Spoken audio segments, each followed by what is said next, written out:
শ্রীকৃষ্ণের জন্ম কথা শুনো সম্প্রতি ভাদ্র মাসে কৃষ্ণপক্ষে অষ্টমী তিথিতে কিবা হেতু জনার্দন জন্মেন ধরাতে। বশিষ্ঠ কহেন রাজা শুনো ভক্তি মনে, নারায়ণ স্বর্গ ত্যাজি কিসের কারণে। এই পৃথিবীতে জন্মে দৈবকী উদরে, সেই পুণ্য কথা বলি তোমারে। পূর্বকালে কংসাসুর নামে নরপতি, অহংকারে মত্ত হয়ে থাকে দিবা রাতি। পৃথিবীর দুঃখ দশা দেখি সুরপানি, ক্রোধেতে অধীর হয়ে কহ নেই বাণী। দেবগণ চলে যায় ব্রহ্মের সকাশে, করিব উপায় আজি কংসের বিনাশে।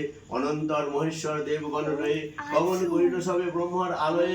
ব্রহ্মা তবে হংস পৃষ্ঠে করিয়া আরোহণ, ক্ষীরের সাগরে যান লয়ে দেবগণ।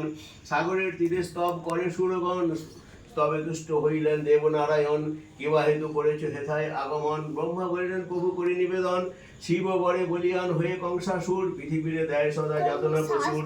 মহেশ্বর দিল বর ভগিনীর হাতে, নিধন হইবে কংস অন্য অন্য না হতে। দৈবকী উদরে জন্ম গ্রহণ করিয়া, পৃথিবীর দুঃখ দশা করুণ মোচন। নারায়ণ বলিলেন দেব মহেশ্বর, পার্বতীকে সাথে দেন একটি বৎসর।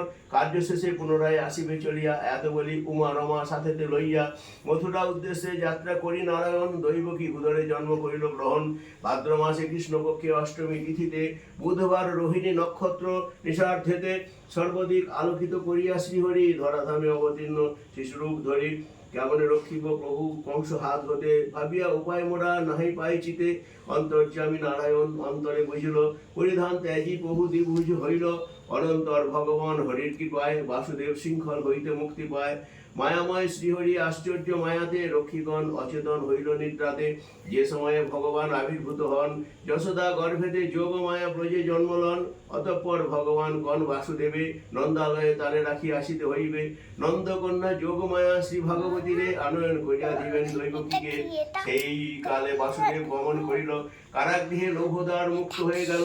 মন্দ মন্দ মেঘগণ করে গর্জন, মৃদু মন্দ বৃষ্টি ধারা হয়েছে।